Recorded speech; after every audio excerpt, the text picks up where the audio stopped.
our lads. I know, yes. And we got,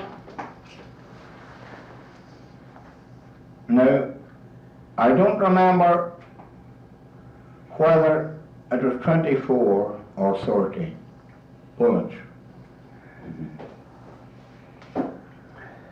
And myself and Joe Donnelly put them in a vase with a cloth around the bullet. Yes. Screwed the bullet out, emptied the powder out, and put the bullet back in again. Yes. And then were the bullets that were dished To the order. to the yard in Maharab Barracks that Oh, I night. know, yes. Because the orders were, if there's any shooting, Aye. shoot first. Yes. Because if they fire, There's not that anybody. well, no, but there'll be no sound up there. I know, yes. There'll be no shot. I know, aye. And then if the other shot first, see, the one shooting will. Well, when they come to me, there was no shooting and it was No. easy to take. Yeah. Let's get back to the part that you can see vividly yourself. You were out at Beulah Bridge. Mm.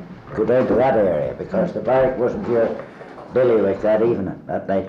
Well, we were to get rifles that night. What time did you start on this operation?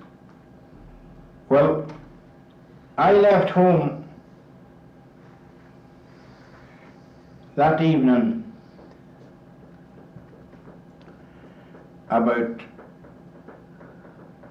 5 o'clock, I think it would be, or 4:30. Myself and Tommy Kelly. Yes. Now we had the paraphernalia with us, the leads and all for the mines. Yes. The mines, of course, were already down there. Yes. We had the leads for the mines. I had a revolver, and Tommy Kelly had a revolver. And I got the land of a good bicycle that evening. Yeah. And to make sure that it was good, I put my own back wheel in. My bike wasn't too, you know, you were rattling around on our bike and you had no money and you were. And of course we always travelled the back roads. I know. And I was travelling from Straw across the wooden bridge, as I call it, and up a back road here and out at the Plantain, Yes. and hitting the Clone Road up at Munina Chapel. Yes. And on this road, there's a bend. There's a road goes up there to What Creed. time long? I agree, right. Creed. You travel over here about 50 yards, and the road to Dripperstown goes down here, the main road. Yes. I don't know whether you know the road or not. I do. Well, coming up I here, know the area battling around now. Derry Noy. Right. Well, I don't I come up that, Tommy and me come up this road, up past McMeehan to Neda and up, it's a by road. Yes. And there are two bends on it. They're like a hairpin bend Yes, there is. Ah. on that road. And just when we went round the first bend, my back wheel stuck. The good wheel. The good wheel. And I turned the bike up Road. on the road to adjust the wheel. And down Creve Road comes 3 lorries Specials. of specials. And up this bit of a road and on into the town. And wasn't that luck? If you hadn't had the bike upside down, they would have stopped us. We'd have been on a, we had everything for the British. I know. Like, I know, yeah. all the Detonators and all that. detonators and the leads. Leads, aye. The Better. and the few, everything. And I walked with a bike then to Munina Chapel, and the run benediction in Munina Chapel. Yes. And I looked at the bike, the best bike I could get at Munina Chapel. Yes. I don't know whether the ever got it again or not. Yes. And went on to Glen. Yes. And we met at Glen then, and we went from there to the bridge. Yes, right. With one rifle, And the rifle was in the hands of Joe Kane, the man I mentioned before, Yes, because he was our best man with with a rifle. a rifle. That was with one rifle. We had several shotguns, and we had several good revolvers. I had a revolver, and there were several had revolvers. Yes, I know. I'm in charge. I put 3 men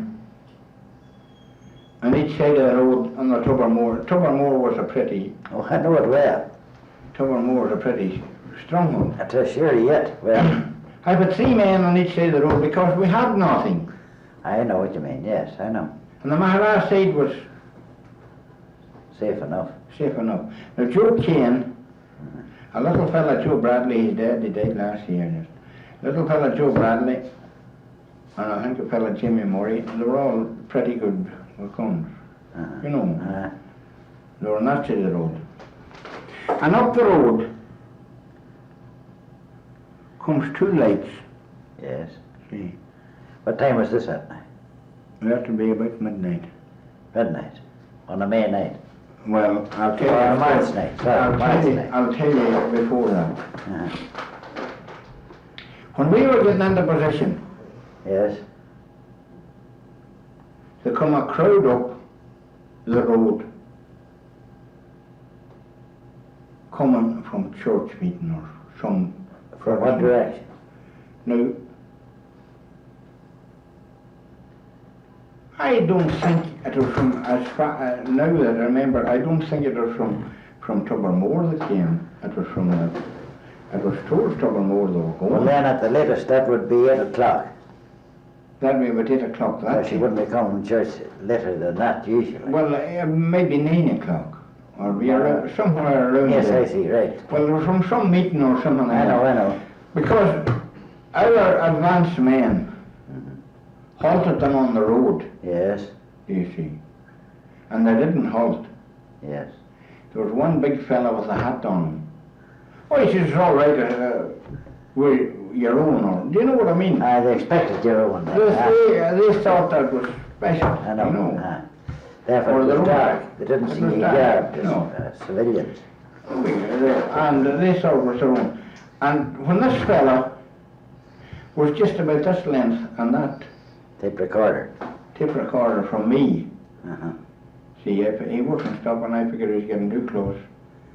And I tapped him nice and gently on the hat with the sights of the, Revolver. no, the rifle, but I had the rifle at that time. I see, well. Before the men were placed, I had the rifle at that time. And he dropped on the road, and then was easy talking to the rest. He fed it. Well, if you get a little tap on the skull with a, To the sight of a Lee Enfield. aye, Right. you won't say much. It wasn't such a gentle one after Well, all. it wouldn't be too gentle. Right. But anyhow, that got rid of that crowd. They obeyed order from that on. Well, now, where did, be sure about it, from what direction did they come? You have already I'm said. not, I cannot. It's important, you see, because I know they it's could have given, important. they could have blown the gaff if they were going to Tobermore. It wouldn't matter They if didn't get going anywhere. Oh, right. They didn't get going anywhere. Oh, that was the whole possible thing. There was only, there wasn't very many of us altogether. But the many were led by the man with the hat, would there be Ah, 5 4 or 5, something like that. men and women. Men and women. Well, now, Maybe a couple of couples. we you know. presume then that you stopped them on the Tobermore side, therefore they were there on, stopped. It wasn't, as far as I remember now, it's a long time ago,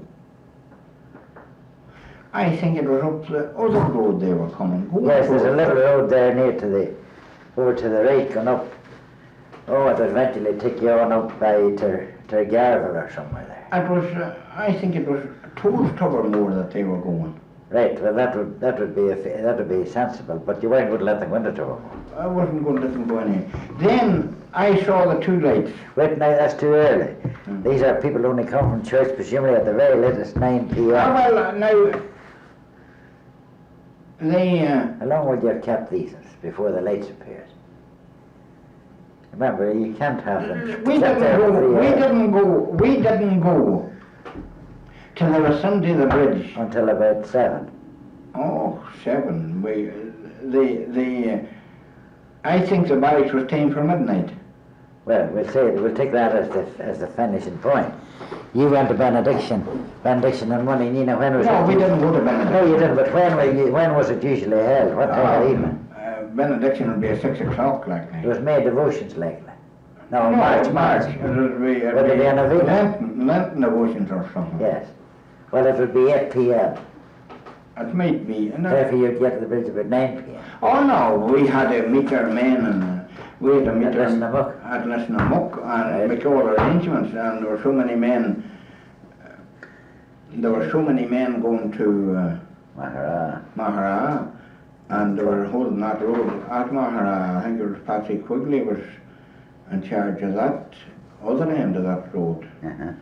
and anything that we let through had to be stopped before we done the Mahara, you know. Of course. Well, I think it was Patsy. I'm not certain, no, but I was in charge anyhow of The bridge area. the bridge area, and our orders were to let nothing pass At a certain point, anyhow. And a what certain the- time.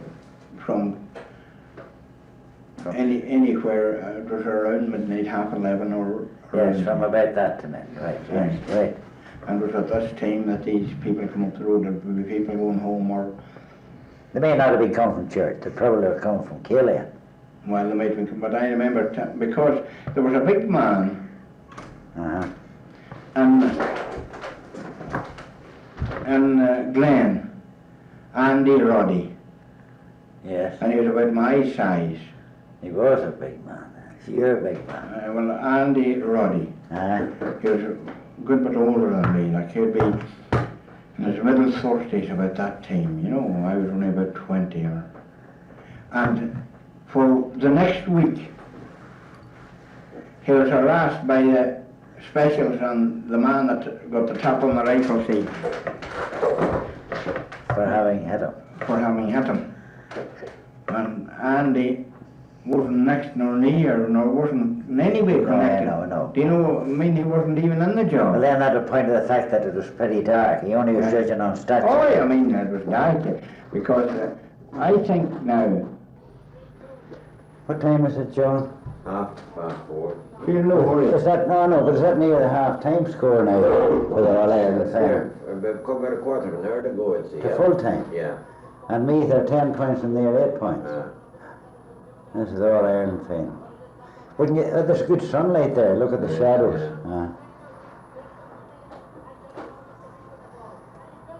Points, Cork 9 points, it's very close at that. Well now, Tommy, we'll resume where we left off there and let Michael O'Hare carry on with the football. Well, soon here there's a... Now you were thinking, let's go, where were we there? The team that, boy, come up the back for that, right? Well now, you think it was they were... Did you keep them until the operation was completed? Yes, as far as it wasn't very long after that until I left the operation. Oh, I know, and we'll come to that in a moment. We'll come to that in a moment. When you were enfiladed out of the service, you saw the lights coming then, from the Mahara direction. From Mahara Yes, well, direction, 2 lights, yes. and I was afraid of the men. See, I didn't want under no circumstances to let anybody into Dovermore. No, that was certainly only wise. And that I was afraid of the 2 men. I Yeah. was after placing your men on each side of the road Yes, and the Tobermore side of the bridge. yes. And I walked back across the bridge Uh-huh. in case the men on the other side of the bridge would be, Not alert enough. that they would let the men through. Yes, And I walked up to the 2 men yes, myself and stopped them. yes. I met them about like at one end of the bridge. I know. At the end from Tobermore. You still have the rifle. No, I had to give the rifle to Joe Kane. Came back, yes, right. Thing. I still had the revolver. Uh-huh.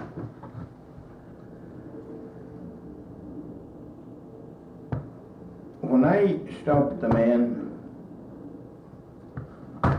one of them says, "Oh, it's all right, he's our cards." I see. See? And I reached out and I took the card from him. Yes. You know, the second fella had his hand in his pocket looking for his card. Yes. And they saw then that there was something wrong. Uh-huh. And the fella ran around me, The second fellow. the second fella, Yes. and jumped on the bike. Yes. You follow? Yes. And I jumped across the road in front of him. Yes. And the boys behind The ones that were guarding the Mahara approach to the door. the boys on the other side. On the Tobermore side, yes. The Tobermore side. Yes. Thought it was the two of them Yes, of course, yes. in the dark. Yes. See, and one of them was me, Uh-huh. and they let go. Uh-huh. And I got everything that come through his bicycle, Yes. and he got the remains. I see. I got 2 bullets in the leg. Were the bullets or shotgun? There was only one rifle. There was one cut.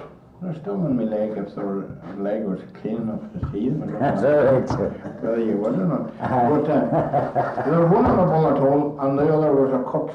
It couldn't be a shotgun because it was Clean cut. a clean cut across the cap of my leg. On both legs. No, one leg. One leg. The leg that was next to. The right hand leg. Aye. Yeah. I was in front. I know. The man's facing this way, more, Aye. and I'm facing him. See, but in the dark, you couldn't blame the fellas because I know. they knew as well as I did Yes. that if we let anybody into Tuckermore and That was the end of the matter. that was the end of us. Yes.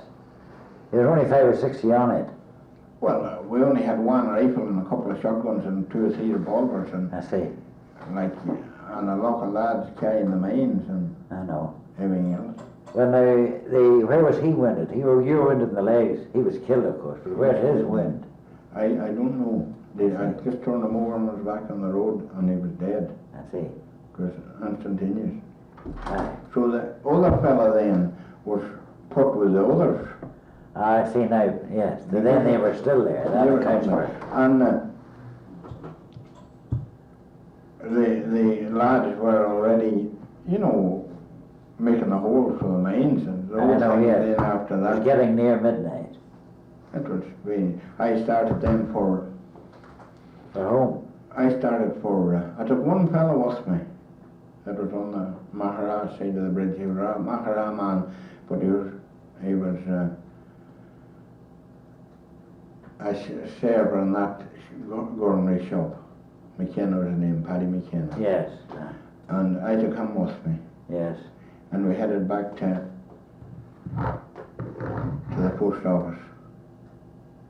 Listen them up. Left him up post office and got 2 bakes and Well, did you to walk with this wounded leg? aye. And I got some bandage on it and listen him up. Yes. And I rode the bike, because I'll always remember. I rode the bike up Carnamoney. It's a very heavy road. Any road around there is heavy, going up roads, huh? It's a very heavy road. And after the first howl,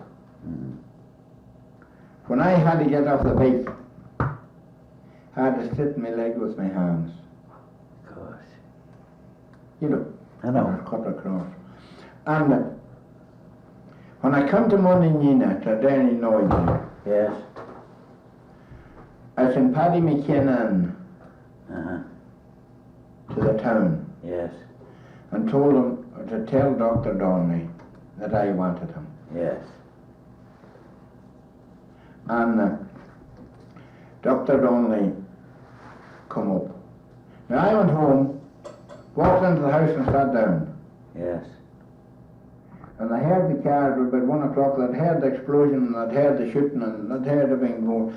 And I walked in and I sat down, and I heard the car, I saw the lights of the car I coming. thought it was special, some shit. And I said, it's all right, it's the doctor. He's coming to see me. Yes. And the leg was a sorry looking sight Must have been, indeed. at that time. And that was the first I told them in the house, my father and mother and them. And I put up the leg, he didn't know what they wanted him for. No, I know.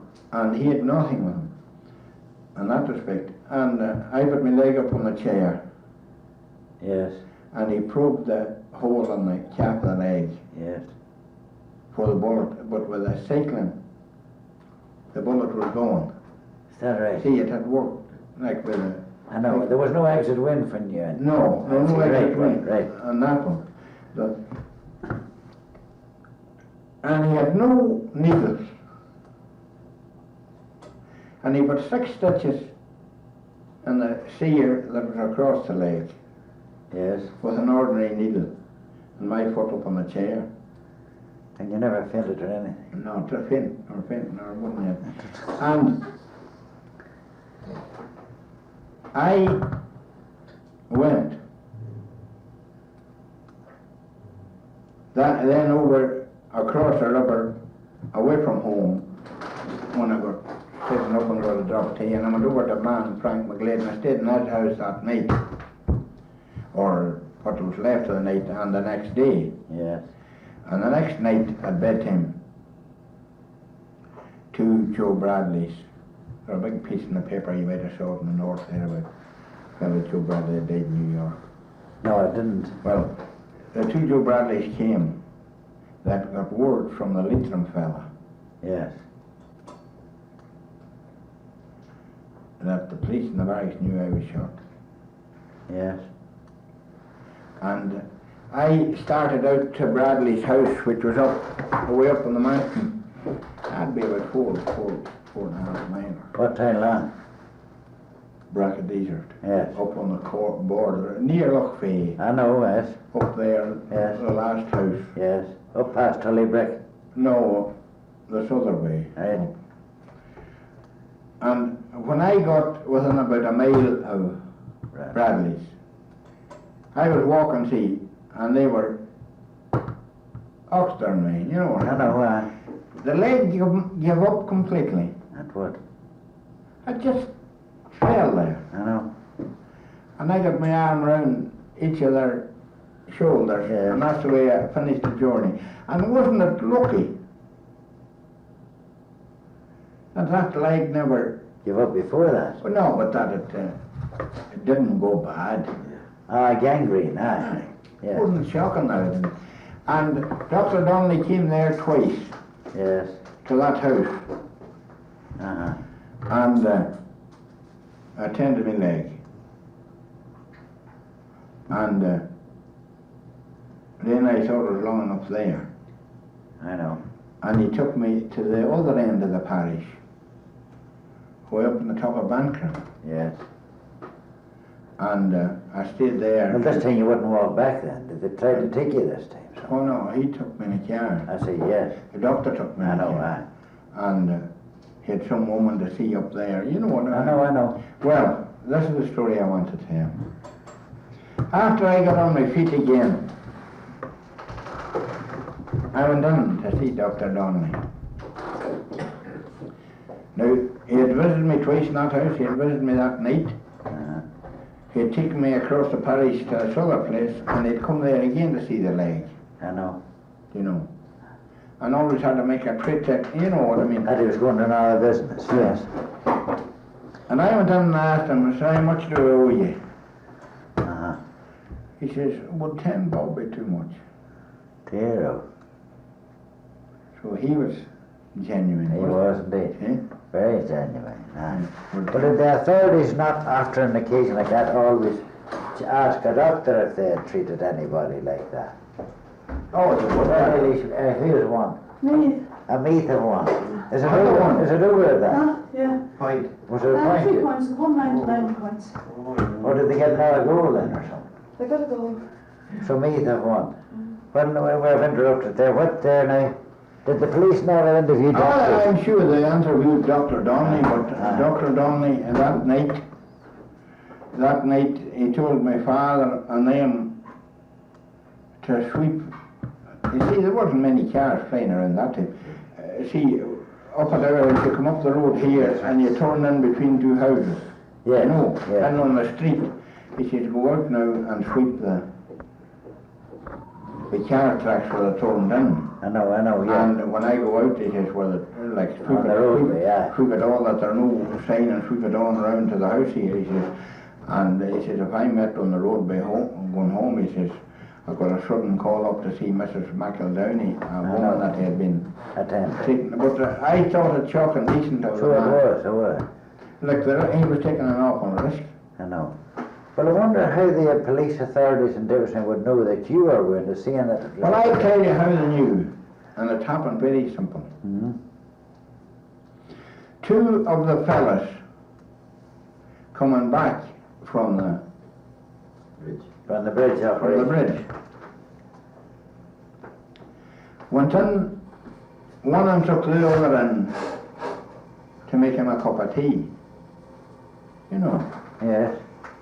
Whereabouts? in Banton. Yes, right. And during the time they're making the tea, you see, they're talking about me. And worrying about it. And we're wondering how bad it was, or, you know, I know. because the fellas that like it was a bad. It was a bad thing, huh? And there were two weak kids and an outside bed, Aye, and they were lying awake and they were listening. aye. And they went to school the next day, And naturally, we were boasting sort of thing. and they were telling the other wee kids, and that's how and the school teacher wasn't our favourite. He taught that time there. I He don't may be know. there. Is he there? Thanks, John. Wasn't Now, Master I'm not sure, Van Tran? at Vancton, I'm not sure whether it was. Master Hearn? No, it would be Master McKenna. Oh, well, he's dead anyhow, if he was responsible. That's all Well, right. no, I wouldn't say that No, I he know. was responsible. You know the way a blooming thing goes from one to the other, and Yalla's momentum, and then I was away. I was going to the Free State. That's the story that went out. I know that. Well, lucky for you that you got safely away. I didn't leave at all. No, what I mean on the occasion of it. On occasion, yeah, I was lucky enough. Well, how long was your wound healing under such primitive surgery? Well, I tell you, the first night I was active again, and it wasn't really healed, was the night that everybody should know about, the 2nd of May. Oh, aye. Yes, well, That, I think it would be only fair to butt in here to say a big compliment to the men on the bridge that they carried out their operation after losing After their they own kept- seat. Oh, well, And they- after the upset that they didn't lose their heads and run. no, it's Oh, true. but They were great lads. I told them before I left, I didn't know how bad it was or anything else, I just could feel the blood running down my leg. And I told them before I left to not leave the bridge till they would finish it. And some of the lads, then they were all in strange country, strange territory. Yes. And they were on that side of the road, and they were on this side of the road, and they were on that side of the road, like at all the vantage points. And there were two fellas. And when the crowd was leaving, they took the wrong turn. And they didn't know a damn where they were. And they were shotguns out. And they met a man on the road. And they challenged him. Yes. And they made him show them his rosary beads. I thought it pretty good for. Was he from Tully Brick? No, this was... No, but the this man, was- one of them, man. Aye, one of Was it them. Bradley? No, No, it was McBride. McBride. Ah. Paddy McBride. Well, I thought it was pretty good. It was to see that he was a Catholic, that he wouldn't send them wrong. His card. Surely. Eh? His card. That was his card. The other man showed me his B card. But that was the Well, then he would have kept his big card for a while. I didn't keep anything. I'm sure not. But tell me, what about the other one? He showed no fight there. Oh, no. Well, I knew you were out of the fight.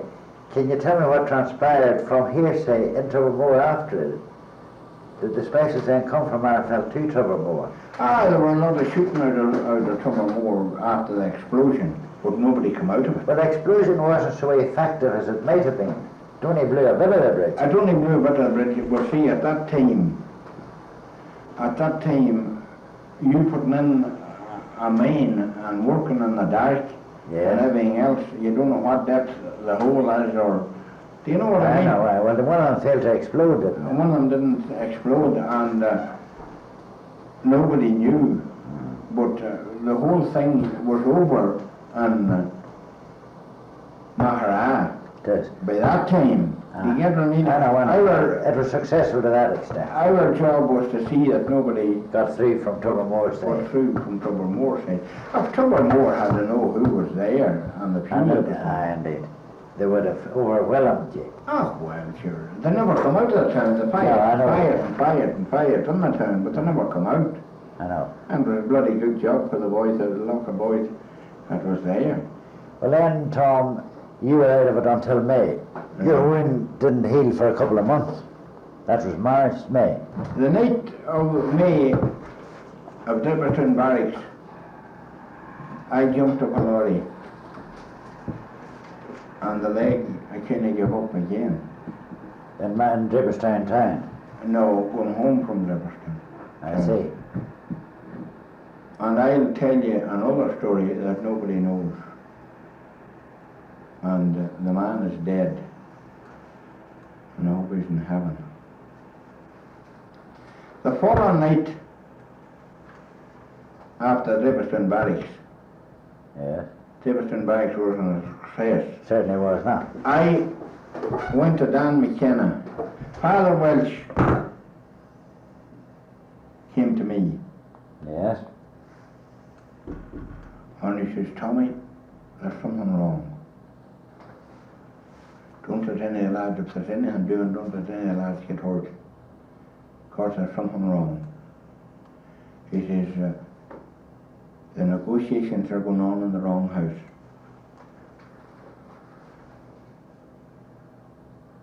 And so they were.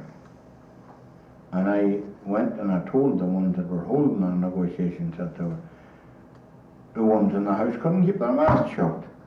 Yes. And the following night, that would be the night of the sword of May. Mm-hmm. I was in the house in Glengamina, Yes. and a fella came to me. I don't remember now whether it was Murray. I don't remember now who it was that came. That they were going to Borden. Derry Noid. No. What did they call? Did we say Dr. Donnelly's? Burton's. No. An upper side. The Red Brick Building. Oh, here's a Protestant. George. Her name will come to me anyhow. I mean, it was a large building. And Dr. Donnelly's house was next to it. I see. Do you get what I mean? Yes. I arrived anyhow around midnight. They were meeting in the graveyard of Stowe Chapel. Yeah. And I arrived there, and the man in charge was Frank Strong. Yes. And that all the paraphernalia and all, they were going to go down to Borden. What do they call it? Henderson, no. George Bartlett. No, not George Bartlett. George Henderson. George Henderson. Frank Strong claimed that those shots came out of his yard the night before. I see. You get what I mean? I know, when the abortive raid took place on the barrack. That those shots came out of his yard. So I said to Strong, where were you? Yes. He says, I was on the Fair Hill. Yes. You know where the Fair Hill is? Right, yes. Over there at the oratory. Aye. I'll say that wasn't too close to the barracks. Aye.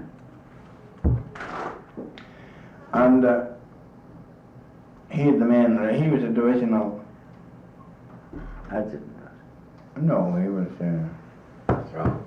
aye, Commissioner. aye. Well, I said, you are wrong. I cannot prove you wrong now, but if I get time, I will prove you wrong. About the shots coming from About the the yard. shots? Yes. Not about the shots coming from the yard, about an owner of the house taking any part. Oh, I know, yes, Yes, yes. thing. And I knew if they burned the house, that Dr. Donnelly's house, He burned also. and he was the best friend we had in the parish. Sure, I know. And I said, you have authority to take the man Aye, because of superior rank. of superior rank, but I'm not going. Aye, I know. And I stepped over. Aye. And I think it was 22 or 28 fellas was there, and the 22 fellas stepped over behind me. I see. Damon. Huh? Again. Was Damon there? No, No, no, they weren't there. Damon again. That was him, was it? Oh, I know, aye, sorry. And the thing was called off. 2 nights later, I took the fella to Frank Strong. They'd done the firing from the back of the barracks.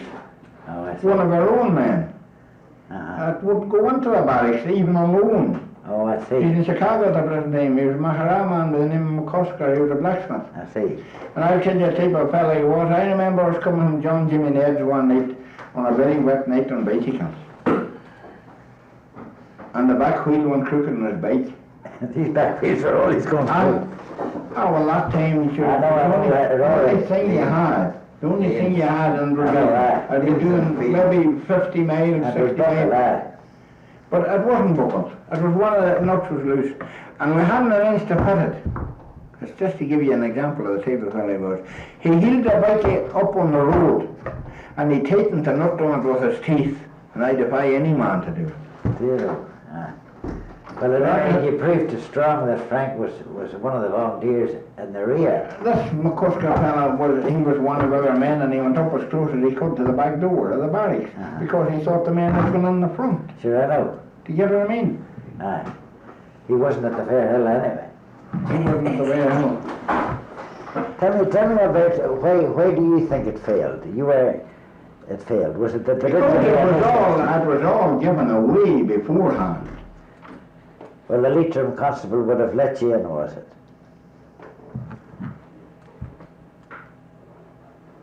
Don McKenna made all the arrangements. Yes.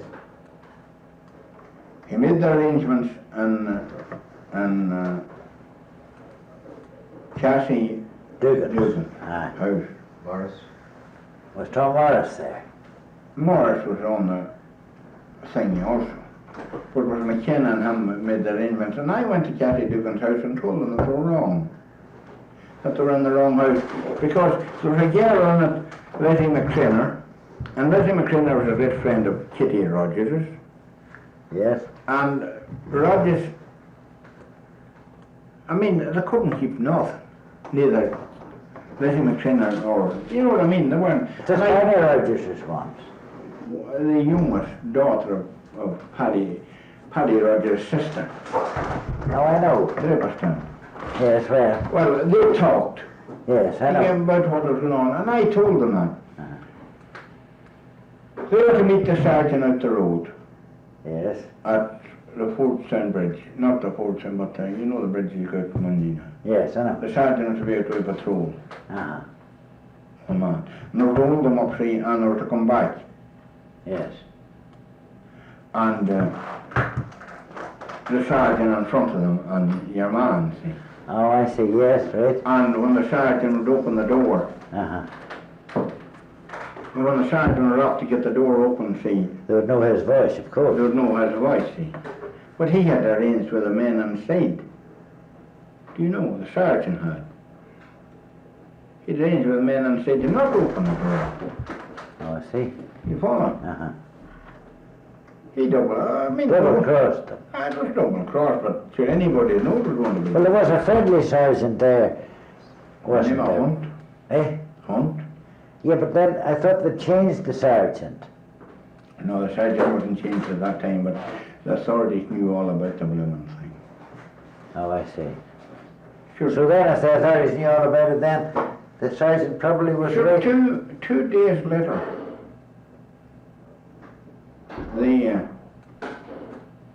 the dispatch came from headquarters in Dublin. Call everything off, the time is not yet ripe. That tallies all right, because that there was a postponement suggested of all this large They operation. were double crossed, that's all it was.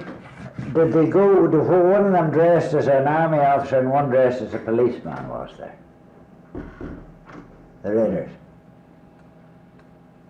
I don't remember now what way they were dressed. And that the story, as given by the Crown anyway, that they approached the doorway and that the guard, they said they were Lieutenant Munn from the platoon of specials in Marfeld, and he was garbed in British military uniform, this IRA man, and he was accompanied by two others. Presumably they'd got plenty of uniforms. And That was Morrison, that'd be Morrison McKenna. Right. And they'd go on, and then when the guard said, well, what are the initials of Lieutenant Munn's name? But- They didn't know that. But But your story is a different one. my story is a true story. They had the sergeant and the man in front of them. And the man, well, why didn't they put the gun in the man's back? And I would have took the barracks. So I wanted to take him at any time. Why was there not explosives brought into the thing from the rear when McCusker was able to get to the rear? See, everything was sold. And that dispatch coming 2 days later, Demanding all orders. and everybody out for 2 days. And this doesn't militate against the fact that it was an abortive raid. At the time that the raid was contemplated and put into operation, there was no countermanding order. No, there was no Therefore, the condemning. failure was not due to the countermanding order. No, the failure was due. To you, according to you, to the sergeant in charge, the sergeant that they held up. And the men that talked to him, Listen, if he was held up, he was held up. right, and he was held up seemingly willingly, Aye. had they not already held them up willingly before this, where they got uniforms near Dripperstown? Sure, they could have held him up at any time, but see, previous to that, there was nothing doing in the area at all. The barracks could have been taken, the parish could have taken the barracks if they wanted the barracks, but everything, now when the priest told me To do nothing. that there was something wrong, was not enough. That was enough for you to go along, and with the 22 men who were loyal to you, to go along and say there'll be no operation. Why did they participate? No, this was the night before. The Dripperstown The raid. Dripperstown Straw raid, yeah. I was not in charge of the Dripperstown Well, why raid, as a captain you were not? Because there were superior ranking officers. because it was divisional officers and, Right. and brigade officers in charge of it. Right. And I had already met them in the house Yeah. where they were making their arrangements and told them they were in the wrong house, I know, which caused a lot of ill feeling against me I know. by the people in that house. naturally. Because I knew that you couldn't trust the people in the house. 2 days. But You then, couldn't trust them an hour. but then you obeyed superior officers I had to, and I had participated, to. right? Taken out of his hands. It wasn't in my hands at any time. Yes, but then you had shown a certain lack of subordination in wooing 22 men from a superior officer in the graveyard 2 nights before. I done that. If I was court-martialed for that, I was standing on my own feet. Right. If I was court-martialed, I was court-martialed. But the 22 fellas, I didn't take the 22 fellas. Now, loyalty to you personally. Aye. And they knew they weren't loyal to the other fellas. In a sense, this is but a small edition of executive, eventually the Civil War. It's about a small edition of what? There's personal loyalties involved here. And both sides had right on their side. You felt that they were under suspicious circumstances, no action should be done. This was actually officially recommended 2 days after it was done. But the actual participation in the raid, what part did you take I was there. as a volunteer? Yeah. Where did you mobilise for it, and many of the 22, let's say, were there with you? Well, it would be nearly all. Well, and all them jobs, they were a picked bunch. I know. But I mean, altogether, in the whole perimeter area and the surrounding area, There were enough men, in my opinion, there that night to take Dublin Castle. Right. Many men were out the Mahrafell Road at the bridge, destroying it. And who were they? I couldn't. They were the local company. And by local I mean Draperstown, because Aye. you weren't going to get many around Desert Martin. No, they were a local company. There would be about 10 men, I suppose, right there. Did they do their job successfully? The order after the first shots from the barracks was disperse. I see. There was no attack made, and Did that word get to those on the bridge? well, I couldn't exactly tell you now. Because in the outcome, where was it? If there was, what shooting did take place to warn them at least? There was no shooting, only what the barracks sent up Very late. really late, and Well, that would be not sufficient evidence to warn those men at the bridge that the raid was well, unsuccessful. I don't know. I couldn't say who told them that the thing was called off. Because it was called off immediately, which was wrong, in my opinion. You could have went up on the roof of any of the other houses and drop a hand grenade down the chimney and blow the old barracks. The old barracks that were in that Well, thing. the success of that operation depended on these men on the bridge outside Draperstown on the Mahrafell Road. I let nobody in. Therefore, nobody was bound with them. And you were contemplating attacking it by violence, and nobody was going to tell them that you were going to do it that way. No, I would never contemplated anything. I had nothing whatsoever to do with the thing once I saw. I see. And once that Father Walsh told me that there was something wrong, it was enough, wasn't it?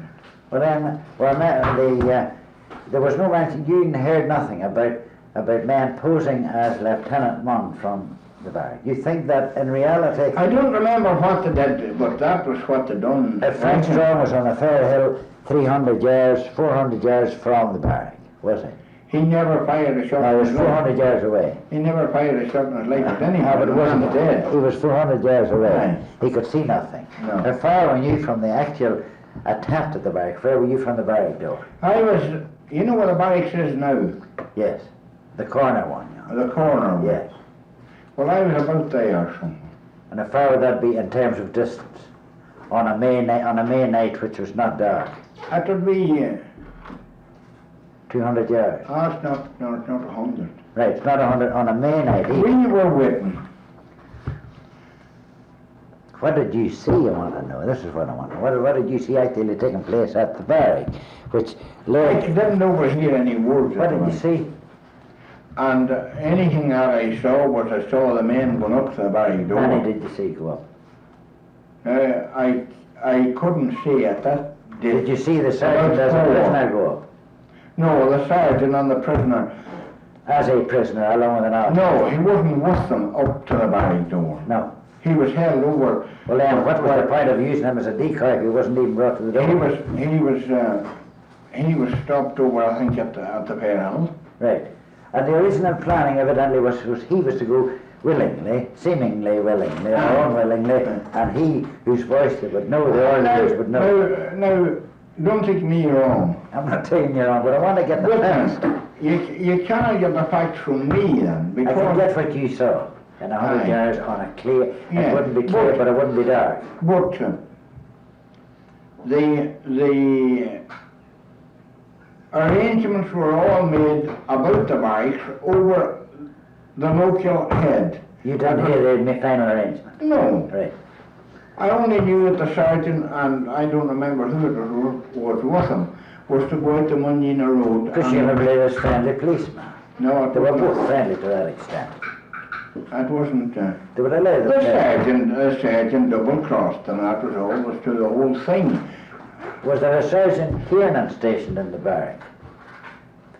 Well, there's one or two sergeants in that barrack. I think only one at the time. Was Sergeant Hunt on transfer at the psychological moment Aye, replaced by a yeah. Sergeant Kiernan? Yeah. Therefore that exonerates him from double cross. Remember Who? this now. Who? Hunt is exonerated. No, he's not. He is because he was already suspected and was on transfer, and Kiernan was sent, who would give nothing. But wasn't it Hunt that they made the arrangements with? It was, but then he had no longer, he was no longer a persona grata, do you know what I mean? Yeah, He was but no then... longer going, there was no orderly going to listen to his voice. No, but listen. Kiernan was the one that wouldn't listen to his voice. But listen.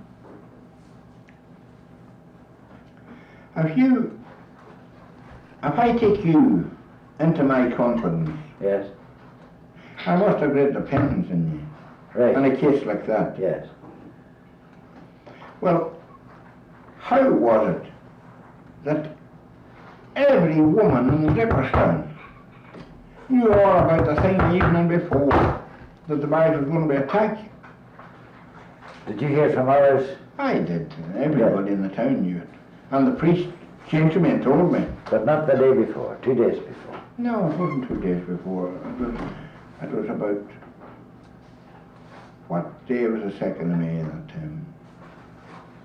That's a tall order. Can you fixate it as a day in your own life and anything to determine it? The nearest I could come to it would be about a Tuesday night. Do you think it was on a Tuesday night?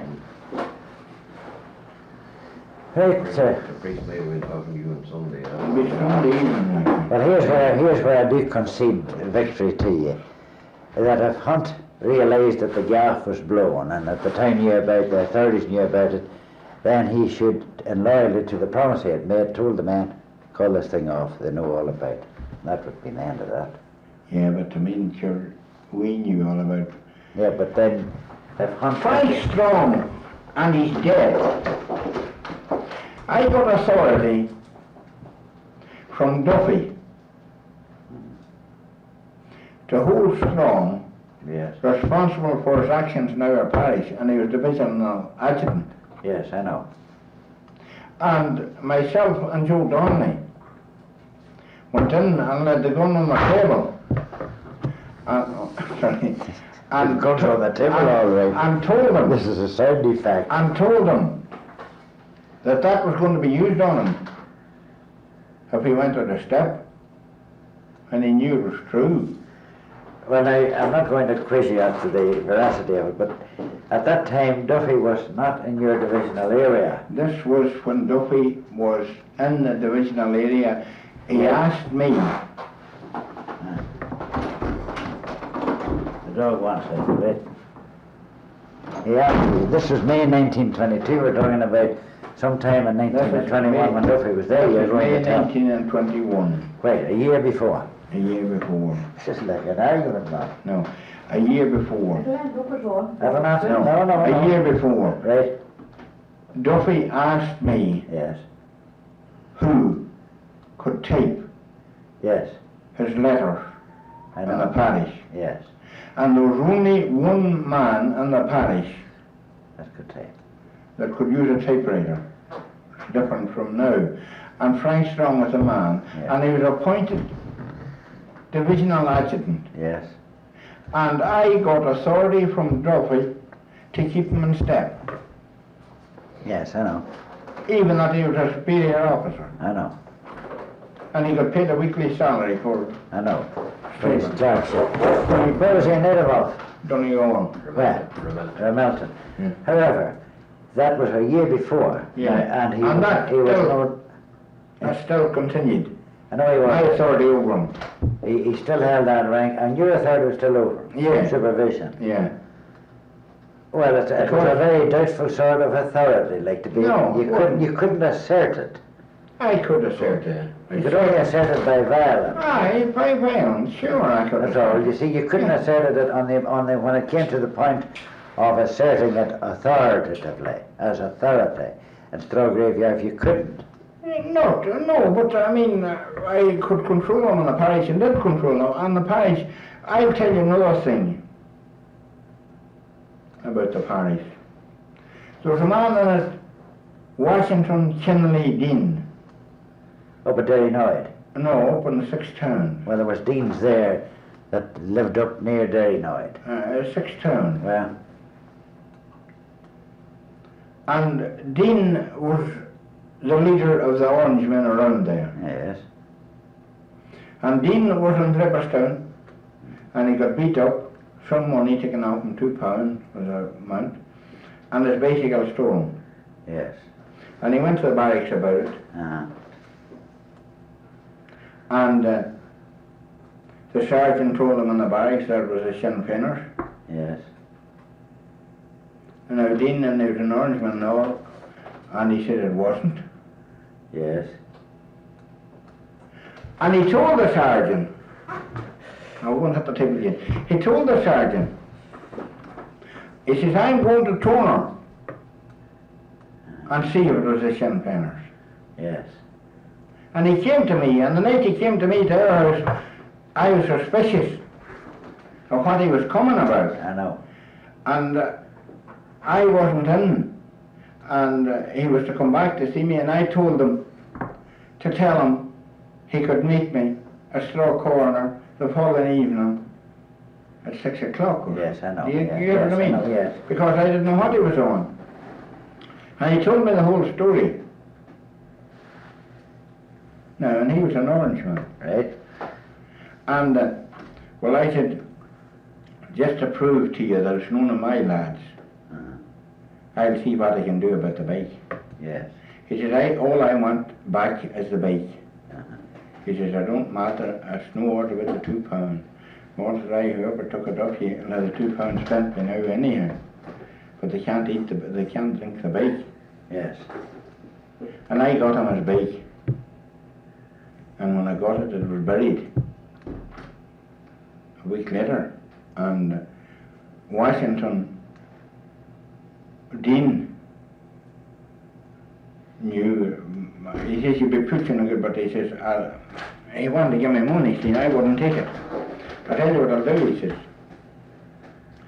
I'll give you an order, he says, to Gambles and Marapelt, he says, for Cartridges. $2 for cartridges. Yes. See? Payable like a thief. I know. So I was only glad to get the cartridges. I went to Marapelt for the cartridges. And it was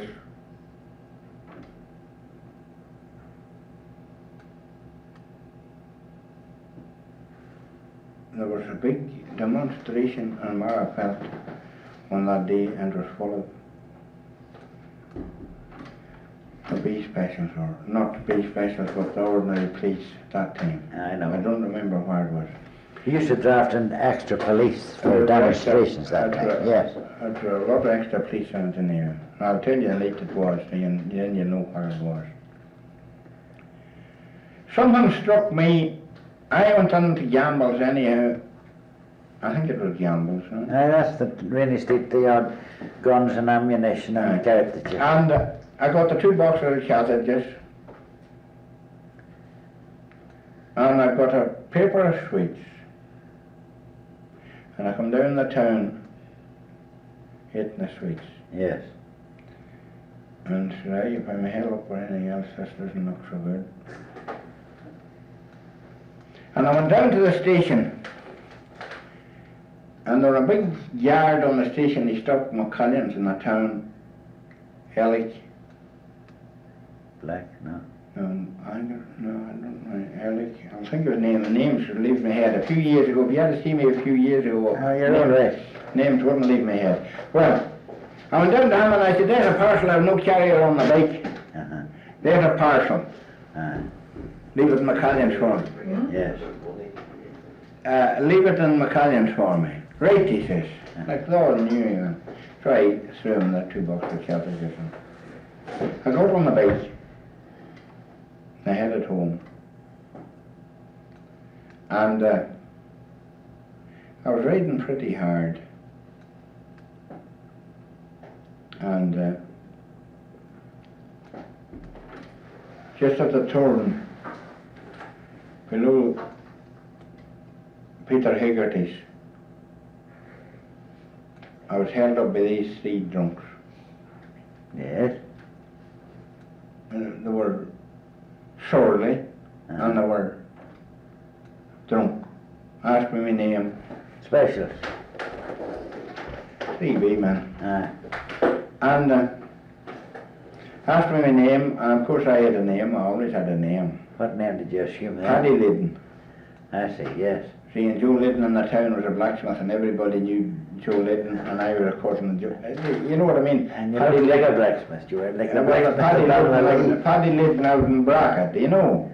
And he Aye. was a cousin of Joe Liddon's. Do you get what I mean? Aye. But I knew that everybody would try Paddy Liddon. So the him and the hawed a while, and I talked away, as usual.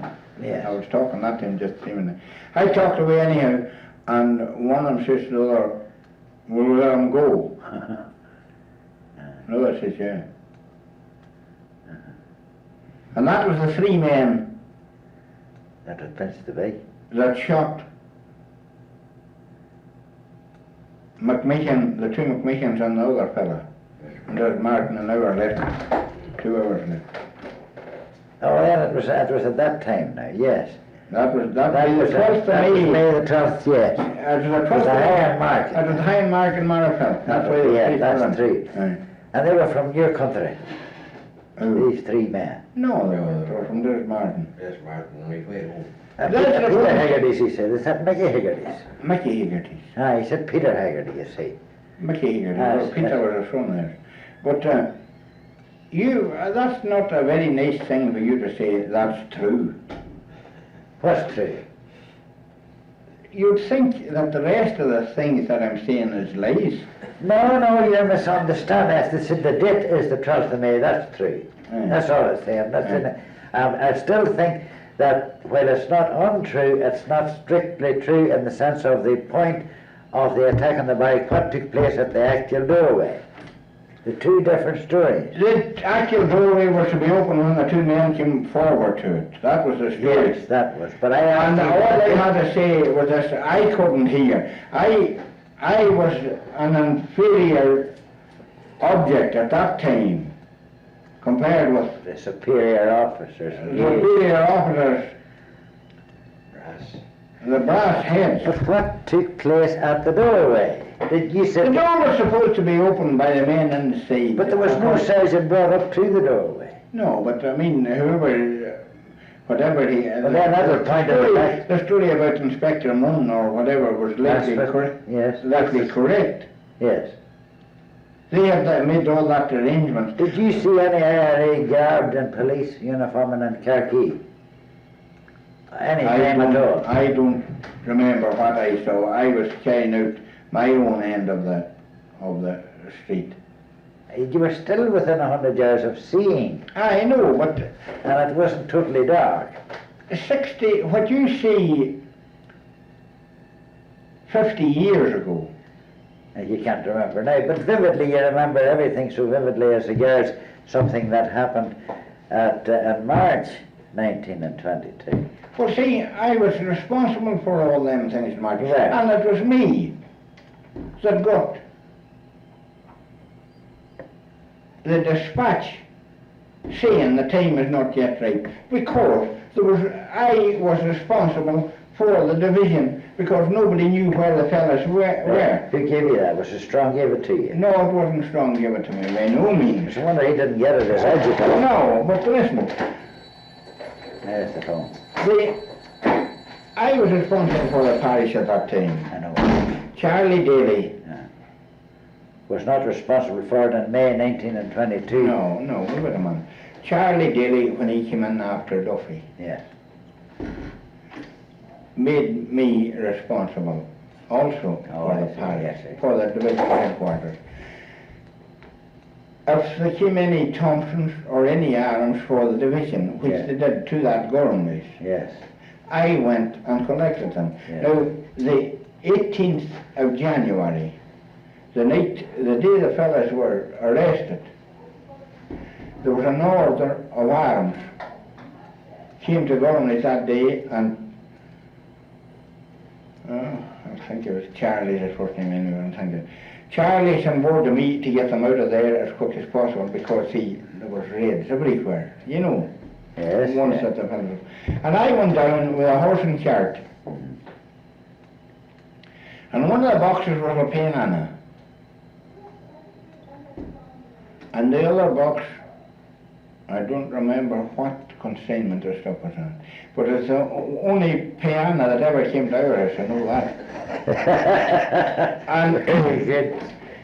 I took the piano and the horse and cart and took it home. Yes. And opened the two boxes. Yes. Stuff was valuable that time. That was. And took the two boxes away. Yes. I took the contents, you couldn't hide the two big boxes. No, I know. Took the contents away and made them safe. And who was the quartermaster of the division that time? Was McGurk. Joe McGurk. It was Joe McGurk. Joe McGurk come down 3 weeks later and at the head of me Yes. for opening the box. I see. I said, where was the men to take it out of Dripperstown the day it arrived there? I said, where was the divisional staff that day? Yes. Yeah. Report me if you wish for I it. know. Yes. I said, I done it for the safety of the stuff, and I still have the stuff, Yes. and will have it, Yes. and I won't give it to you. No. Tell me this. Was this? Do you know there's a special form, a shape of box for a piano? Was it that species of box? It's a big square box. No, but a piano box, you know, goes on up and then there's a slope, like a shaft. You know what a piano, you've seen a piano box. When did it come by rail? Came by rail.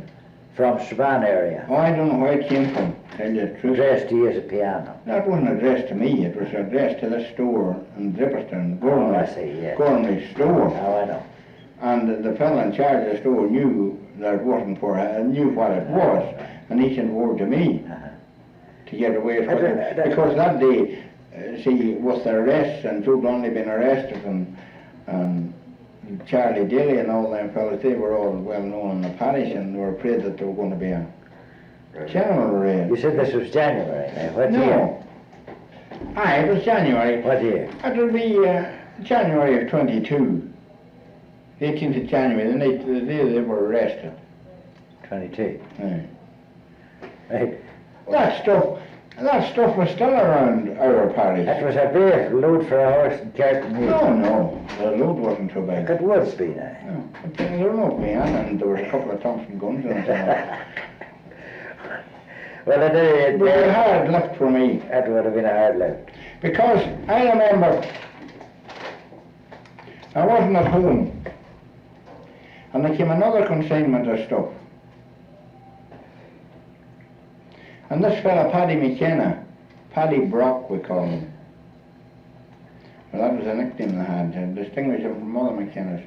He was working in this store, and this consignment come, see, and they were afraid of holding it. It was being held too long Yes.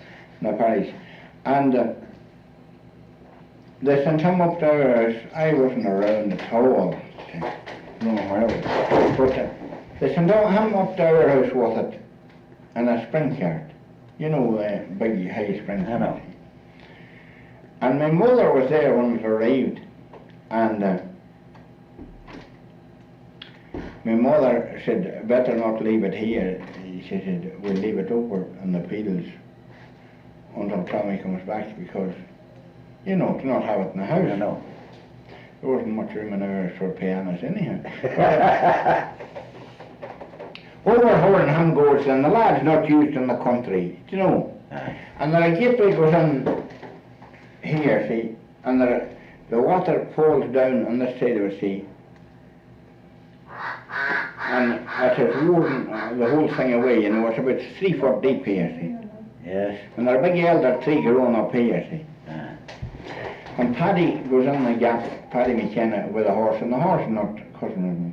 And the car, a big spring car, see, a tilt swings sideways, and the wheel drops into the hole, and the side of the car, of the spring car, just wets against it. They were there the whole evening. And they had the consignment of notables on it. But that was the headquarters for the division. I know. You know. Well, we haven't reconciled that particular episode of Draperstown Barry Doorway. No. Because Well, you cannot do it anymore, as far as I'm concerned. no, I know. Because I wasn't. Yes, I know. I wasn't in charge. No, you were overridden. Yeah, I had nothing to The do door with it. wasn't opened anyhow. Eh? The The door door wasn't opened, and the arrangements was that the door was to be opened according to the sergeant and the man with them. They were to go up and say this, and the door was to be opened and said and word. Just the same as the door down in Newbridge Black. or in Balachi, Yes. and the fellow that opened it was shot. I know, but the door was opened actually. They got, The door was open. they got in there. Aye. And they said that was only frustrated by the fact that their friend was still in. Aye. You see, actually, if the Draperstown one had taken place as planned, their friends would have been outside. It wouldn't have stymied them. It wouldn't have interfered with their taking it even by force. It wasn't taken. But it wasn't, and then everything from that period on, sure, everything was. Everybody cleared it. You were, I didn't leave. No, well, most people did. You never did. No, I never did go into America. Yes. And neither did John. Well, John went shortly after. You stayed away in October. End of October. Aye. Well, the whole Where was arrested? aye, And Henry McKeown aye, and Rory Graham. aye. They were all arrested. And here's the thing, yeah. Well, maybe I'm better not mention it. With Rory Graham. You better not. No. Because I know Rory. Yeah. Well, Well, Rory Graham, Dan Breen was talking last night about touts. yeah. That's all I'm saying. I wonder what you told us that what Dan said about tights. Aye. Well, would you remain, that was May now. Where did you go then? I never Did right home. I'm still around. Well, do you remember the Desert Martin murders? I'm telling you about the night of the Martin murder. Well, did A.I. Burns start its mill that caused the reprisal, No, seemingly? no, the IRA done nothing around there. I would say not. No. You see, the IRA were blamed for burning it, and then as a reprisal for the burning of it, then they murdered these four. The murder of them 4 fellas by 3 drunks. They weren't probably drunk at that night, would they be? Was it Didn't they hold me up on the road 2 hours before? they were local B-men? They were local, I didn't know them. No, I know. But they were stationed They were- around, they were around Cora there, which is the name of, that's what Mickey They were Higgins local men. They weren't Beeman's clothes on them or anything, No, I because know. they hadn't. But they were local men. See, look what they done with Dominic Wilson. Dominic Wilson. They put him drunk They did. at the auction. They did. And Put the stuff in his drink, yes. and the sister couldn't waken him up. Well, then was there any other? They were going to burn the Derry Noyd house lest the specials would occupy it, weren't they? No. Was that not contemplated? No. No, it never was contemplated. Well, the specials eventually came and occupied Carlton's house, was it? Very annoyed. Very annoyed, rather. Very annoyed. And that put an end to the activities around there. Aye. Well, Well, did you go on the run? Where did you go on the I run? never- Around home. I never I mean, run. around home. I never was on my own. You never If I did? was out to 6 o'clock in the morning, Yes. I'd be in the town, in the chemist or somewhere else at 8:30 for something for a calf or a cow or a sheep or a horse or a dog or something To be seen. to be seen. And I couldn't be, or be out ploughing. I see. I never went. There were men on the run. There were men on the run that never done nothing. I know. We had one of them. Yeah. You know the fella that's from Desert Martin that's on the tax on what do they call him? You knew him. In the tax department. No. No. He was on duty.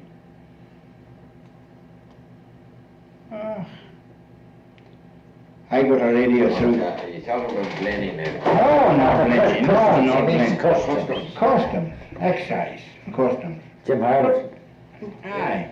But he wasn't very much in the volunteers. I know Sure, he was that. in nothing. Sure, he stayed in Irish for. He stayed in Irish for. Oh, I grant that. Until we chased him. Uh-huh. He was no good for nothing. Oh, I- Everything that ever was good for. I had a brother coming home from America and he took a radio to me Yeah. back in 34, 35. And Jim was on duty at Galway and I told him, Jim marked it off. And the only thing, everything. He was the most useless. Of course he was. He was a post-truce, very useless volunteer. But he wasn't. I mean, there were a lot of fellas that you could make some use of, but you couldn't make any use of him. I know. I wouldn't watch. Well, I'm sorry if I've keeping you back. Oh, no. You should have the tape for this gang came in. That gang's coming. Oh, Oh, they'll go again. Oh, we're not No, in our way. that's all right. We're laddie down from home. From a Joe Donnelly's at Well, then when home. did you go to America, Tom? My father died in 23, I think, Yes. and I stayed. I was to go that year and I stayed another. I stayed another year with my mother and I think I was 24, May 24. Well, that's another story, your American activities, your boxing activities, so on. It's got nothing. Is there anything else we can fight about?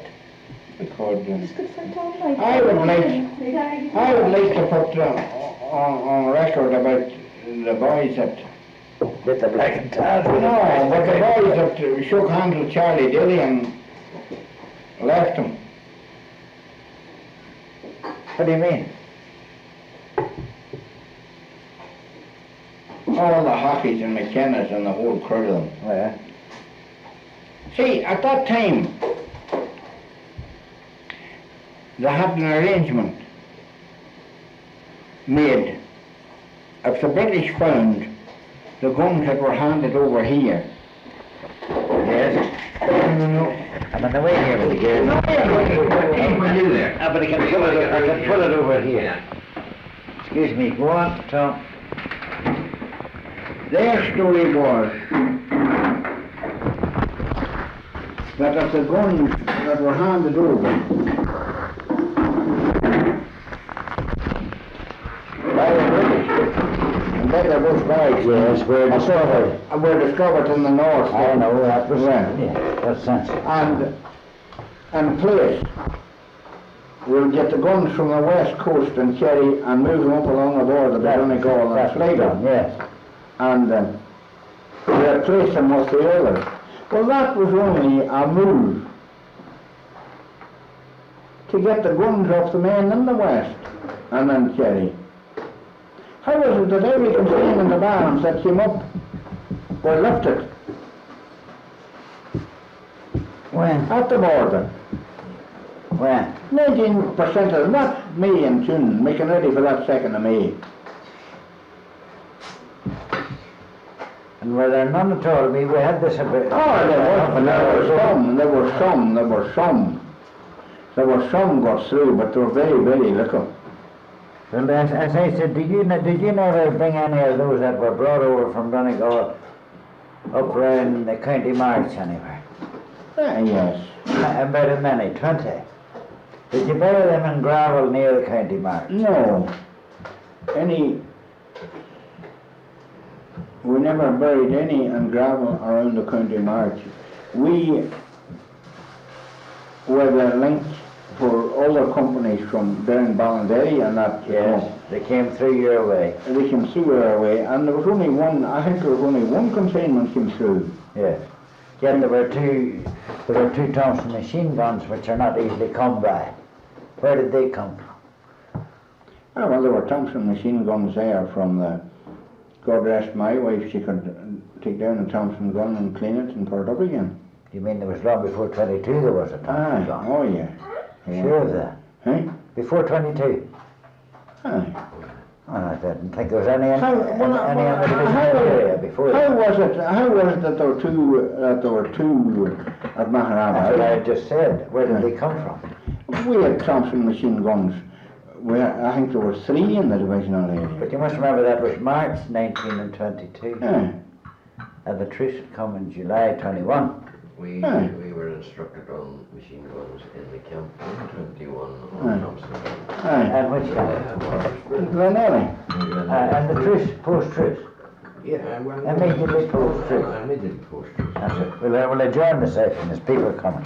No, they're... So, Aye. They can... no, here's No. that. I don't know you living here. Oh, this place is... This place since 46. Oh, see. He's one of our number 2 rooms. What On this side.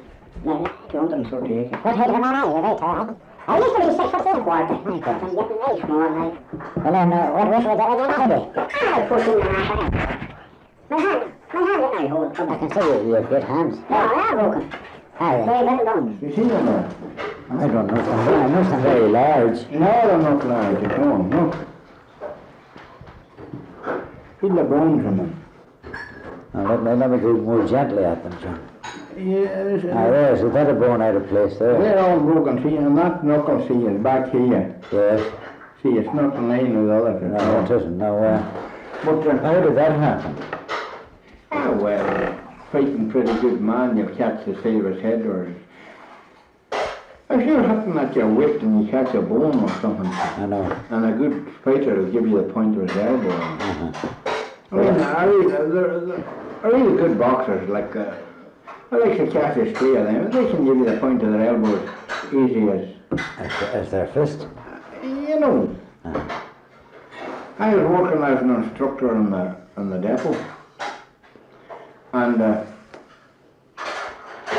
I was teaching a crew how to use their hands, how to throw a left hook to the body in a right-handed thing, you know, like I know, combination punches, which is not here at all.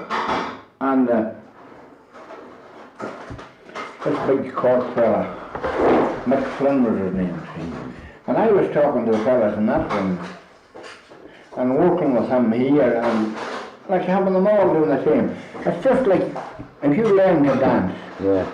you have to learn one step first, Uh, then the second, and you join the I know. first and so on. Well, boxing, you need to spend a year or 2 years maybe learning the punches I know. to get the movement, The rhythm. the rhythm into your hands, and the combination. I know. That your mind, that your subconscious mind would act instead, that you wouldn't have to wit to think. I know. But I was teaching Mick to throw a left hook to the body in the right hand, because when you throw a left hook to the body, see, the man naturally comes forward, and the right hand will At the chin. meet him coming forward. See. But I was talking to the lads in the other ring, you know, and Mick, of course, thought it would be a great thing.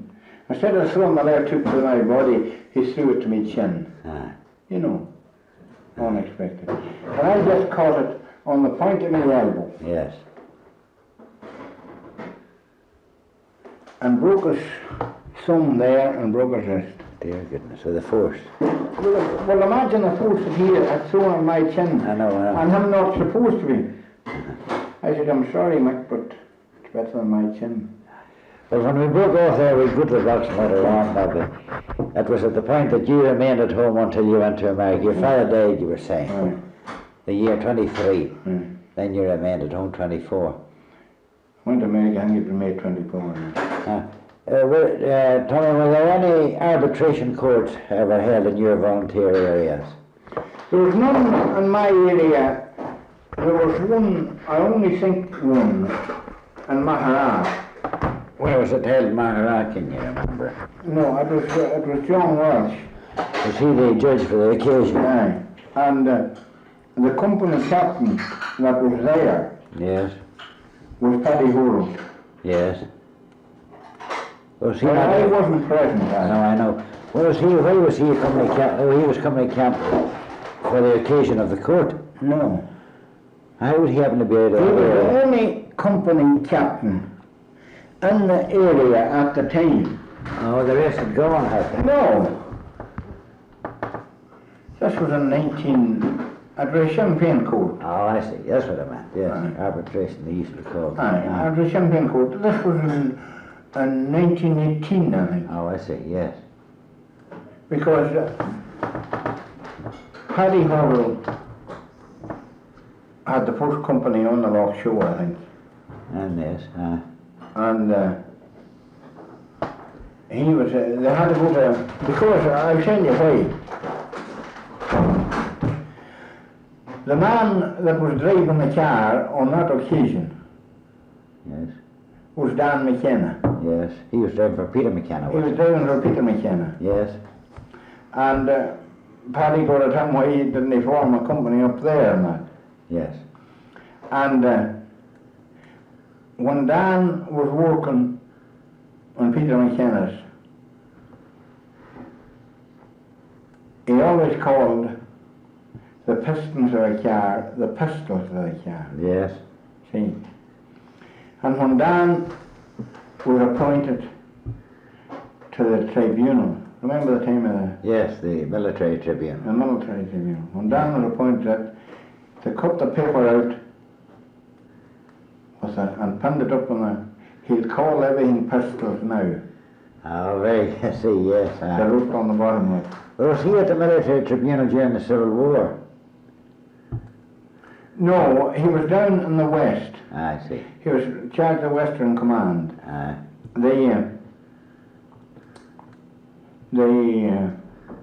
See, after that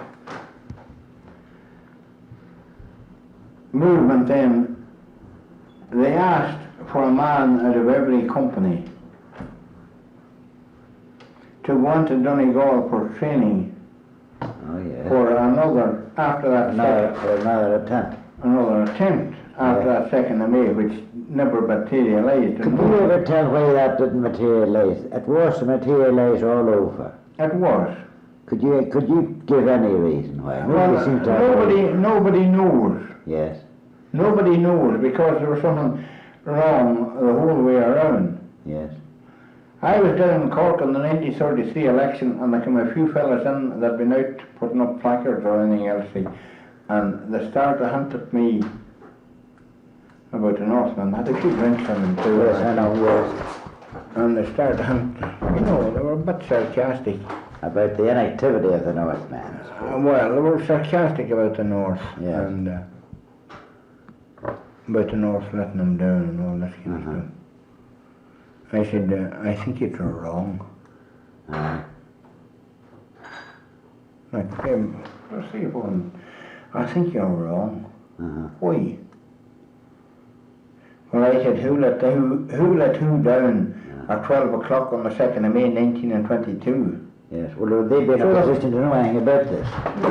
One of them come forward and shook hands with me. He says, well, you must be all right, he says, when you know that hour and that did. I see, therefore they were in a They position thought that I was, I do know.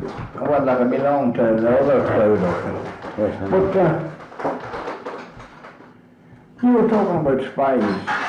Yes. There was another fella arrested. Hassan, Hassan. of Dungiven. I don't think I heard of him. Was there one from a bar, public house up by, by Dungiven side? Mullen. Aye, there's some bar, like it was near like a Colorado bar. At Colorado Bar. Well, I'll tell you that story. There's a battalion meeting, and again the name has gone from my head, the captain of that company, but that'll come to me, the sheep dealer. He put up at the meeting, see, that there were 2 men in his company who refused commands, yeah, and refused to do what they're told and everything else, see, and it agreed the company that they should be arrested. yes, So, again, it was Sue Brownlee and myself were sent to arrest them. yeah, she were the volunteers, policemen there as Well, we had the car and we knew what and you're that flattery you were able to do the job. and we were sent to arrest them. The first house we went to was a big softy of a son, an innocent type of a gam of a fella, Yes, and an old father and mother about 70 years, you know what I mean? That Yes, I know. Finished, aye, and they were crying, and in a while away they thought the son was going to be taken out and shot. yes, I know. So I tried to pacify them, and the best I could anyhow. And then went on to Mullins. Yes, Harkin was the name of the camp. Harkin, yes, It was Eddie Harkin, it was Harkin anyhow. We went to Mullins, and Mullins was a pub, and she wouldn't open the door until she saw somebody she knew. yes, See, and we didn't want to use any violence, swing. So I went back and got Harkin. Harkin was in the car to show us where to get. I went back and got Harkin, and made Harkin come up yes, to the door with me I know, and show his face. Oh, she says, I know now what the spite is. And took us in. And she talked about, well, she says, there's one thing, she says, I'm not afraid of. I'm not afraid of my son going out in the company he's in. yes, But if he was going in that man's company, I would be afraid. yes, And she says, you may be travelling a lot, you may be travelling a good while, I don't know where you've come from. You may be travelling a good while and you won't leave this house till you get your supper. yes, And she made the supper for the 3 of us, I know, for the son and the 2 of us. yes, Well, we went to the camp, yes. the 2 fellas, and I saw right away There's a personal place going that was on. a personal thing. Yes, And I demanded a trial yes, there and then in the camp. yes, in the presence of Harkin. No, Harkin wasn't there. Harkin didn't go to camp, he had to go to Belfast by sheep sales or something next I day. see, right? So I brought up at the Court martial. made strong act on the court martial, and I don't know who all was in the camp, but we made them act on the court martial anyway. I brought up that the man that brought the charges against these men didn't see fit to come here and prove the charges. Yes, I know. That he was more negligent in his duty, I know, yes. everything else. See. And I demanded that the 2 fellas Yes, be sent home the following night. yes, I know. And what they call it? The little fella Taggart. He was a captain of a company in somewhere near Derry City. he come up, he got up and he come down and he shook hands with me. He says, don't know who you are. He says, but he says, you're all right. Uh-huh. Like, I defied them all. I know. Strong and them all, you know, I know. to hold these men on the charges. I know. And it was on that occasion, going home with them two fellas, Yeah. that the incident happened about the car. They had to put the hay in the Oh, tyre. I see, yes, It was coming back that night after leaving them home. you So- went to a meadow. Eh? You went to a meadow, was that Well, right? it was 2 hours, 2 Donnelly and... But you were driving in the car. No, I wasn't driving. I wasn't in the car even. Uh-huh. It was 2 Donnelly and Jim Donnelly. Yes. But Hassan you spoke about. Hassan or a big raid. Hassan had a phone in the house. There were very few phones that time. Was that Hassan at Glen? No. Over near Dungiven. Yes. I saved my Kenny getting shot that night. He was a wet thrower. Yes. He mightn't have been so bad. He was a bit headstrong and would take a drink and that, you know, what he was supposed to be. He was an Sinn Féin. anti-volunteer, anti-IRA. Yes. And He hadn't any connection with the volunteers. no, but he was supposed to be given information like, and there were 2 of them taken that night. That was the night before the big raid on Glenelly. Oh yes, the camp raid. Aye. They were. Where did the specialists come from in that raid? From South Derry? They came from Derry City and that way, the Malgadi and that direction. Big numbers. In big numbers. That's about the first time they had common numbers. That was the first time that they'd come in any strength. Talking about that, they had on an occasion tried to test their strength by going up to 6 times, didn't they? Aye, and they were fired at. I fired at. Aye. But it wasn't an ambush as such. No, it was just 2 fellas. Uh-huh. That Joe Kane were talking about a while ago and Jim Boyle. Uh-huh. They took it on themselves to do that. Just as a token of force, like. Aye, So- well, these are not coming up here on their own. Or, and there were no reprimand, nobody knew who done it. I knew who done it, but I there know. was no talk about it or anything else. But Ah. Hassan was taken, see, and right the next day the raid took place. raid took place and that broke up the whole, that was on, September was it, or No. later? it was, I think it was about the 22nd of December. I know it was late in the year. It Yeah. was a week of Christmas, Yes. because I always remember it. Uh-huh. The Monday, that raid was carried out on a Monday night. Uh-huh. And I went in to Patrick McKenna's in the town Yes. about 6 o'clock or so, or 5 o'clock. And I bought a raincoat. Yes. I don't mind 30 bob or whatever. And I put it on me. Uh-huh. And on the way to meet the crowd in Glenelly. Yes. And we marched across the mountain Yes. to Hassan's. We were marching the whole bloody night. Uh-huh. And that was on a Monday night. Uh-huh. And the next Friday night, Yes. at 2:30, Uh-huh. I had got overcoat off for the first time. That's right. Well, did you get away with the stuff from the area before the big raid? We were going from Glenelly. See, at that time there were another half headquarters at John Jimmy Nett in the 6 towns. Yes. And the stuff had been transferred from John Jimmy Nett's. And we were going, when we came into Glenelly that evening, Yes. we left Uh-huh. and went down to John Jimmy Nett's. Yes. And it was that night or the next morning that Raid took place. the raid took place. But they didn't get so much then. I don't think that they got hardly anything.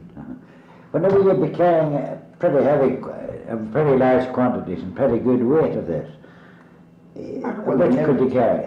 there never was that much. Large quantities, no. I'll tell you a good one about a bridge that was to be blown. We got to think it was a Tobermore Bridge. No, it wasn't a Tobermore Bridge, there was some other bridges to be blown. And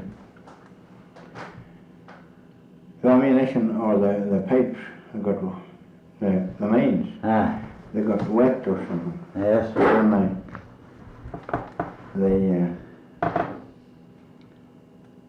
sent a hurried call for 2 more mains. Yes. And the mains at that time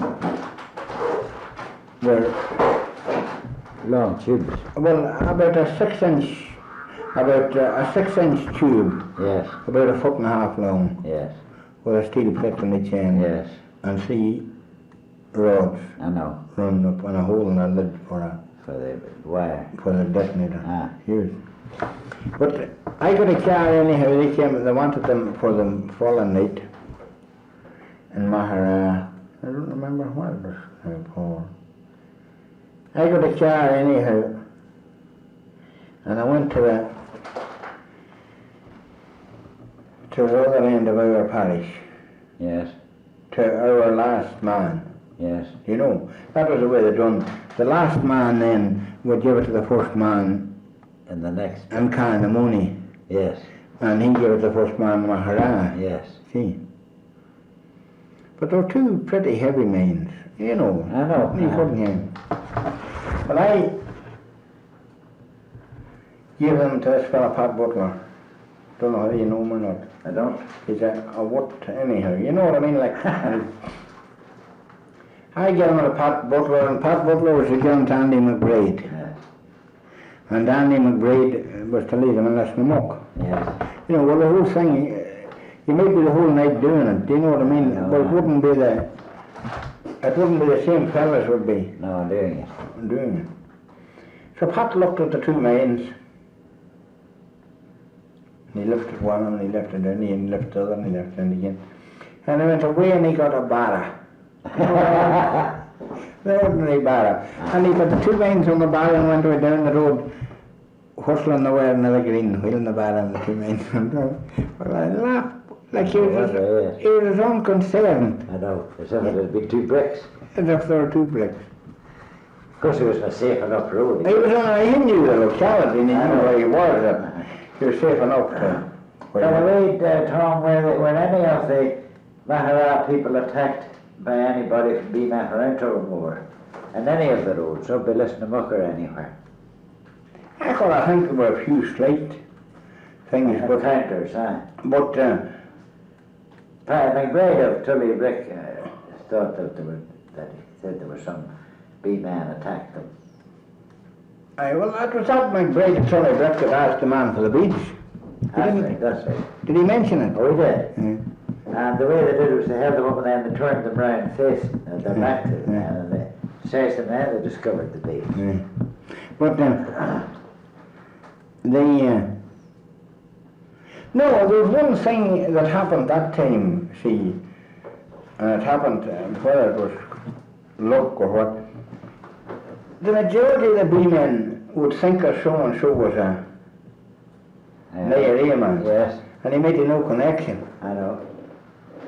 There There was an atmosphere of fear amongst the Crown authorities. aye, but the thought that, like the big fella, what did I mention before about the rifle, the big fella, and he wasn't in any way connected with us at all, that they kept visiting to find out if it was him that hit the man with the rifle. And where's that one? Where was that supposed to be? Oh, that was at the bridge I was talking about that. Oh, the big man. Oh, yes, and he went to the other big man. Aye, and he had no connection Oh, I know. with anything at all. Aye. I mean, well, that saved a lot of...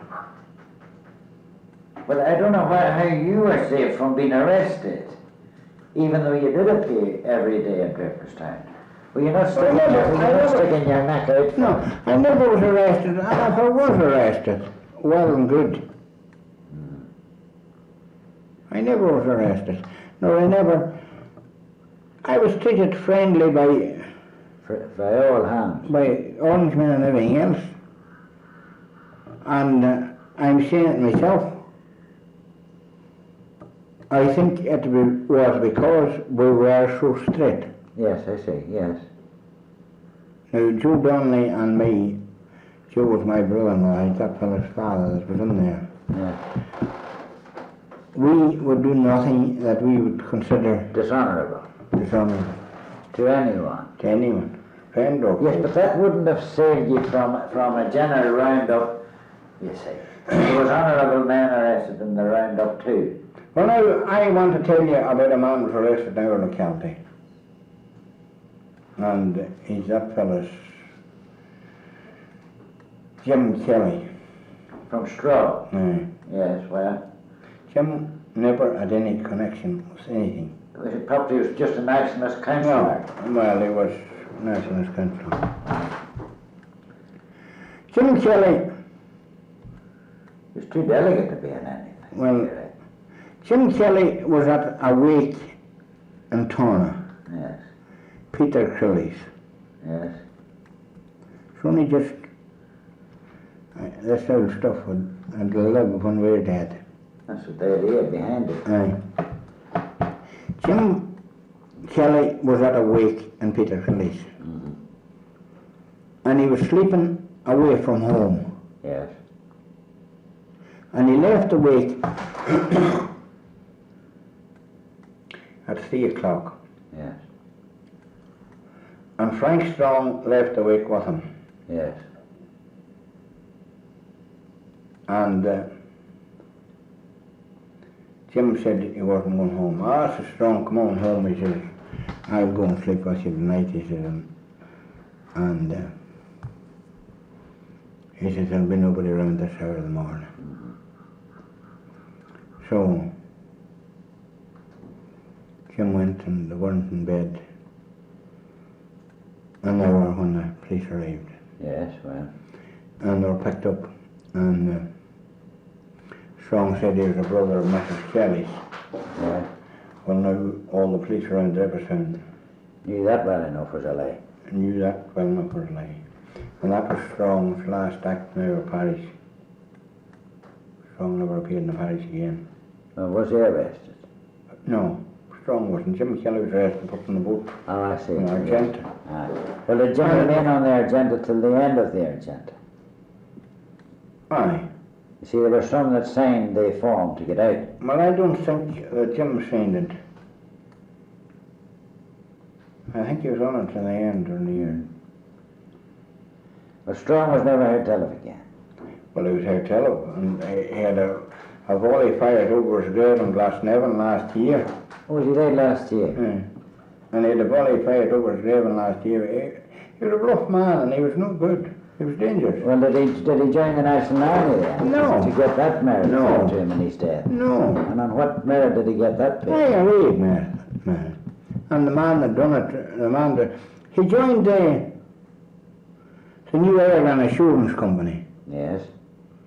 And the man that done it, of course, he told tales. He was the greatest liar imaginable.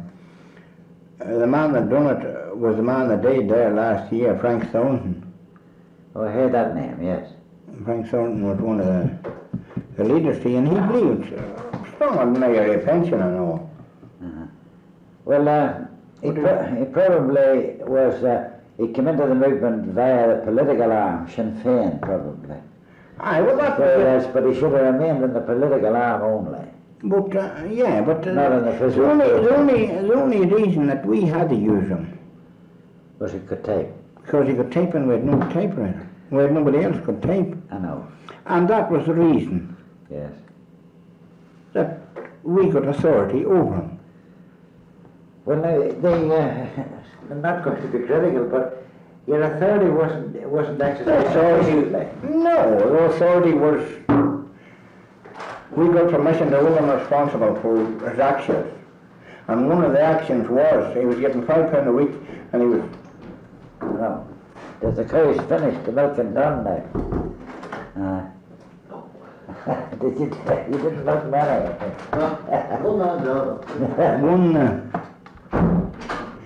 the actions that I done with him, I made him pay his way where he was stopping with a poor brother and sister by the name of Conley up in the 6 Towns. Yes. He was getting £5 a week at that time, and £5 a week at that time was a lot of money. Of course it was. Talking about courts, was there a court held on Swatter on someone for breaking the windows of the Protestant church, which they blamed on the IRA, but it was a Protestant who broke the windows? I think there might have been. Uh-huh. See, Swatter wasn't my area, that was Hockey's I area. know it was. Well, there was an ambush at Swatter earlier than your activities. The 6th of June, Uh-huh. 1921. Yes. Was Sergeant Burke was shot. Aye. But that'll be done by them. That was the local. Yes. That was. There came a call that time to the 2nd Northern Division from Cork and Kerry to widen the fight, And to take the pressure off take the them. pressure off them, to make it a Northern movement. Yes, yes. And there were 3 ambushes, I think, that. No, not Well, there were three in the division anyhow, I see, yeah. and that was one of them. Well, how did you hear that there was a call from Cork and You Kerry? see, at that time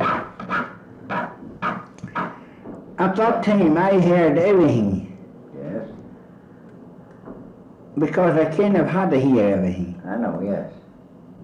because I was responsible for the parish, and the parish was it's that lad's house, them 2 lads' house, that divisional headquarters, and all the time, Yes. Lily's and... Where did the dispatches of the area go to and through? Well, see, Was if it? times were peaceful and that, they usually went to Donnelly's. Yes, But then on the 18th of January, of course that was after, yeah. on the 18th of January, when Drew Donnelly was arrested, see, then nothing went to Donnelly's, it came to me. Yes, Well,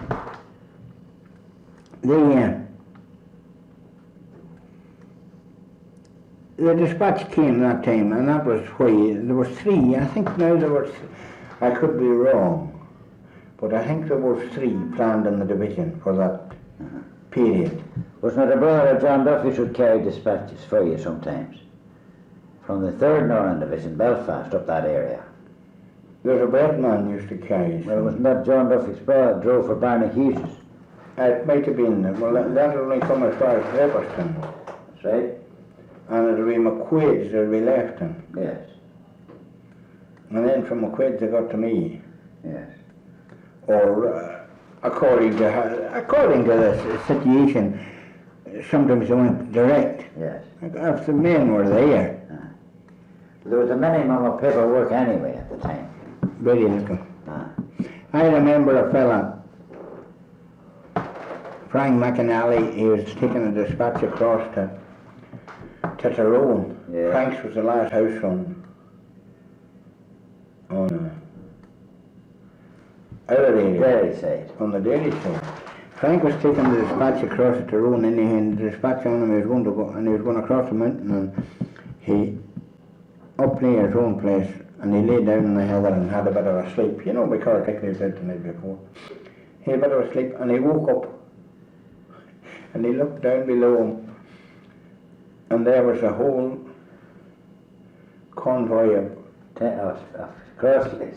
around the broken bridge, Yeah. where the broken bridge was. And he had the dispatch on him. So he took the dispatch out of his pocket, and he looked around, he saw a cow clap, Yes, it was in the summertime, and he reached the edge of the cow clap up, and put it on there. put the dispatch on it and patted it down, and rolled over a bit in the heather and, Continue to sleep. well, Let no one to sleep. let no one sleep, and nobody come near him. But it was a good, It's a very good hiding it place. was a good method. The last place of it. Did Morris tell you about house shooting incident in Dava? Yes, not in Labby, but he said he was wounded. Dava. In Dava. Aye. Said he was wounded there Aye. by specials. No, I think they weren't specials. Well, he said it was special. Aye, he might think it was special, but I think it wasn't special. Nobody knew who it was. You see, you're talking about Darwin when you're talking about that, aren't you? It's up in that direction. As a continuation only as in Tyrone. Right. No, but he said it was specials. Well, nobody ever knew who it was. Well, you have to take his word for it then. Well, no, he didn't know. You know? No. It was claimed there was a man there on Dara Mountain, Yes. and they were suspicious of him. Yes. He sold it little and he went away down the, I don't know where he's way down the Achadui or way down there somewhere. Pretty safe area to go to, I well. don't know. But it could have been fellas looking for him. Oh, I see, yes. Do you get what I mean? I know, why. Because it never came out. Uh-huh. But he was shot through that vest pocket, Yes. the bottom vest pocket, Uh-huh. and the bullet went out the back. Yes. And that same Frank McAnally was up watching a cow Yes. in the summertime. Yeah.